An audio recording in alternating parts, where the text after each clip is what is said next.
Actually जब हम Sealdah station में थे तो वहाँ पे रहते रहते मेरा दोस्त भी मिल गए थे, 3-4 दोस्त लोग थे हम लोग।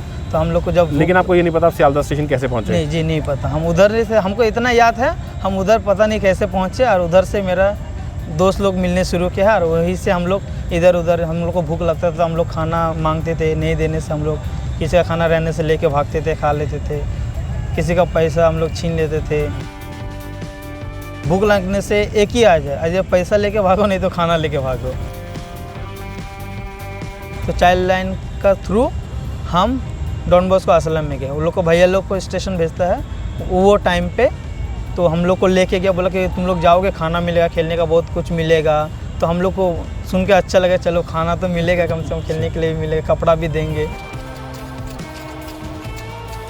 ट्राई किए थे, जैसे कि दुर्गा पूजा में, काली पूजा में सब कोई छुट्टी लेते, सब बच्चा लोग घर जाते हैं। तो हम और मेरा 1-2 दोस्त रहते थे पूरा हॉस्टल में। हम लोग को अच्छा नहीं लगता था, हम लोग डिस्कस करते थे, सब कोई घर चला गया, सबका पेरेंट्स है, हम लोग का नहीं है। कभी कभी हम लोग को बहुत दुख लगता था, तो हम लोग का स्टाफ लोग से शेयर कहते हैं भैया कि हम लोग को भी मम्मी पापा ढूंढ दीजिए, मिलेगा तो अच्छा लगेगा। उनको बहुत याद आते हैं। तो फिर ट्राई किया था पर हो नहीं पाया। हम चाहते हैं कि और बच्चा को हम सिखाएं रग्बी, लेकिन रग्बी एक न्यू स्पोर्ट्स है इंडिया में, ज़्यादा जन नहीं जानता है। ये बॉल देखने से सबको हंसता है कि ये कैसा बॉल है, ये क्या है, नहीं है। तो अच्छा, ये है कि भाई हाँ, ये इंटरेस्टिंग थोड़ा सा बॉल है, ओवल शेप है, हाँ गोल जी। नहीं है। बहुत जन बोलते हैं डायनासोर का अंडा है, ये कैसा बॉल है, कैसा खेलते हैं। तो बस्ती का लड़का लोग को रग्बी सिखाना, जो लोग को अपॉर्चुनिटी नहीं मिलता है स्कूल जाने के लिए, पढ़ाई करने के लिए, सही से वो लोग का घर में खाना पीना का प्रॉब्लम होता है, तो वही बच्चा लोग को हम लोग बस्ती में जाके कलेक्ट करते हैं। पहले दिन जाते हैं बहुत सारा बॉल लेके, खाना लेके। नमस्ते दोस्तों, मैं सौरभ दुग्गल आप सबका स्वागत करता हूं स्पोर्ट्स गांव में। आज हम कलकत्ता में हैं और आपको मिलवाएंगे इंटरनेशनल रग्बी प्लेयर सुकुमार से।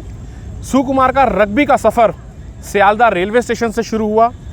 उनको नहीं पता उनके माँ बाप कौन हैं, वो बचपन में जो उनकी यादें हैं उसमें सिर्फ इतना ही उनको याद है कि वो रेलवे स्टेशन में थे और वहाँ से डॉन बॉस्को ऑर्फनेज में गए और वहाँ पे वो रग्बी से इंट्रोड्यूस हुए।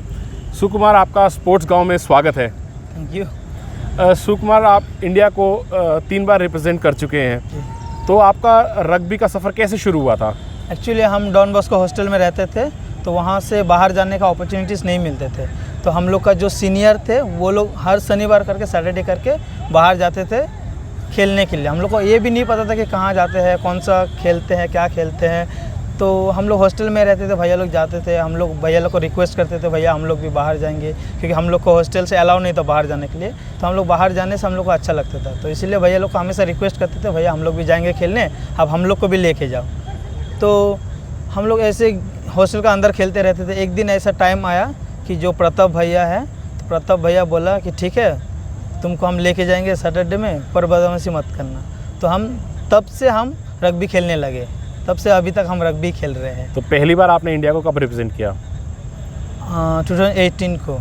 और कौन सी चैंपियनशिप थी? एशियन चैंपियनशिप थे। जूनियर था, सीनियर? सीनियर में। अच्छा, उसके बाद फिर नेक्स्ट फिर सेवेंस 2019 को, फिर सेवेंस खेले, 15 भी खेले। तो 3 बार इंटरनेशनल खेल चुके हैं आप, तीनों बार एशियन चैंपियनशिप और सीनियर कैटेगरी हाँ में। जी, सीनियर। तो सुकुमार, आपको अपने पेरेंट्स के बारे में नहीं पता? जी नहीं पता। तो आप जो है सियालदह रेलवे स्टेशन से डॉन बॉस्को में आए, तो बचपन की क्या यादें हैं आपके पास, क्या आपको है आइडिया की? एक्चुअली जब हम सियालदह स्टेशन में थे तो वहाँ पे रहते रहते मेरा दोस्त भी मिल गए थे, 3-4 दोस्त लोग थे हम लोग। तो हम लोग को जब लेकिन आपको ये नहीं पता सियालदह स्टेशन कैसे पहुँचे? नहीं जी, नहीं पता, हम उधर नहीं थे। हमको इतना याद है हम उधर पता नहीं कैसे पहुँचे, और उधर से मेरा दोस्त लोग मिलने शुरू किया और वहीं से हम लोग इधर उधर, हम लोग को भूख लगता था, हम लोग खाना मांगते थे, नहीं देने से हम लोग किसी का खाना रहने से लेके भागते थे, खा लेते थे। किसी का पैसा हम लोग छीन लेते थे, दोस्त लोग था ना, तो वो सब होते रहता था। तो मतलब चोरी भी करना पड़ जाता था खाना खाने के लिए? हाँ जी, क्योंकि हम लोग को दोस्त लोग रहता था, भूख लगने से एक ही आ जाए, अजय पैसा लेके भागो, नहीं तो खाना लेके भागो जी। ऐसे हम लोग का सफ़र रहा। तो वहाँ से फिर डॉन बॉस्को कैसे पहुँचे? एक्चुअली चाइल्ड लाइन बोल के एक तो है डॉन बॉस्को का, जो बच्चा लोग को कलेक्ट करते हैं, लोग घर तक पहुँचाते हैं। तो चाइल्ड लाइन का थ्रू हम डॉन बॉस्को असलम में गए। वो लोग को भैया लोग को स्टेशन भेजता है वो टाइम पे, तो हम लोग को लेके गया, बोला कि तुम लोग जाओगे खाना मिलेगा, खेलने का बहुत कुछ मिलेगा। तो हम लोग को सुन के अच्छा लगा, चलो खाना तो मिलेगा कम से कम, खेलने के लिए भी मिलेगा, कपड़ा भी देंगे। तो हम लोग गया वहाँ जाके हम लोग एक रूम में बंद कर दिया।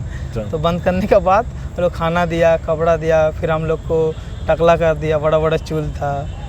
तो फिर उनको ये था कि कहीं वहाँ से भाग ना जाए, इसलिए बंद करके इसलिए बंद करके रखा। और हम लोग को अच्छा नहीं लगता था बंद कमरा में वो टाइम में, और प्लान करते थे वहाँ से कैसे भाग जाए हम लोग।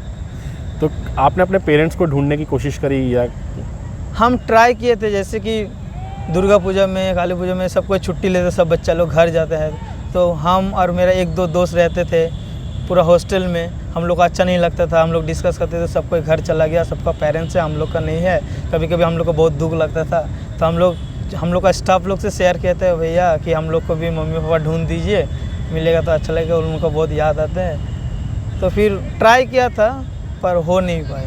तो अब रग्बी का परिवार ही आपकी फैमिली है? अब मेरा जंगल क्रो से फैमिली है। तो जंगल क्रो से कैसे एसोसिएट हुए आप? जब हम रग्बी खेलते थे डॉन बॉस्को में रह के, जब हम डॉन बॉस्को में एक रूल्स है, क्लास 10 पास करने के बाद आपको वोकेशनल मतलब टेक्निकल का ट्रेनिंग देंगे, उसके बाद आपको अपना जिंदगी खुद जीना है। खुद जीना है, वो लोग काम और कुछ नहीं देंगे।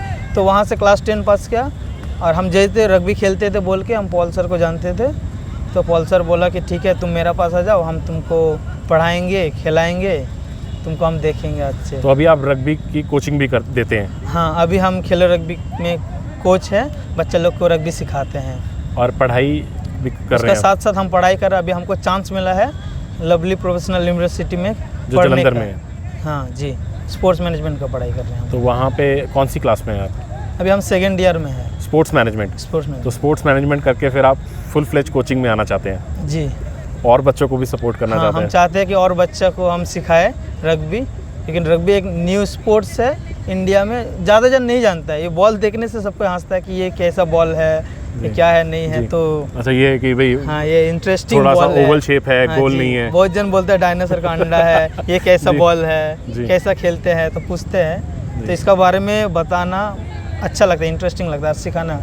तो ये एक फिजिकल गेम है ना, फिजिकल फिटनेस का गेम है, तो अच्छा लगता है। कॉन्टैक्ट रग्बी है ना, तो किसी को मारो, मेरा पास बॉल रहने से मार नहीं खाना, साइड स्टेप मार के निकल के जाना, मतलब बहुत ही इंटरेस्टिंग है। और रग्बी बहुत एक नॉर्मल परिवार के बच्चे खेलते हैं, तो जो आप कोचिंग करते हैं तो अभी बहुत नॉर्मल परिवार के बच्चों को सिखाते हैं? जो हम एक्चुअली जंगल क्रॉस का पार्ट है खेलो रग्बी। खेलो रग्बी में क्या होता है, बस्ती का लड़का लोग को रग्बी सिखाना, जो लोग को अपॉर्चुनिटी नहीं मिलता है स्कूल जाने के लिए, पढ़ाई करने के लिए, सही से वो लोग का घर में खाना पीना का प्रॉब्लम होता है, तो वही बच्चा लोग को हम लोग बस्ती में जाके कलेक्ट करते हैं। पहले दिन जाते हैं बहुत सारा बॉल लेके, खाना लेके, बच्चा लोग से बातचीत करते हैं, उन लोग का क्या मन करता है, उन लोग को क्या अच्छा लगता है, उससे बातचीत करने के बाद उन लोग को हम लोग इन्वॉल्व करते हैं रग्बी का थ्रू। ये बॉल देते हैं, वो लोग बोलते हैं भैया कैसा बॉल है, क्या नहीं है, वो लोग खेलता है, किक मारता है, अच्छा लगता है। उसके बाद धीरे धीरे वो लोग से मिलते रहते हैं, खेलते रहते हैं वो लोग। उसके बाद वहाँ से धीरे धीरे हम लोग शुरू करते हैं, वो हम लोग का एक कोचिंग सेंटर हो गया, वहाँ पे एक ट्रेनिंग शुरू हो गया।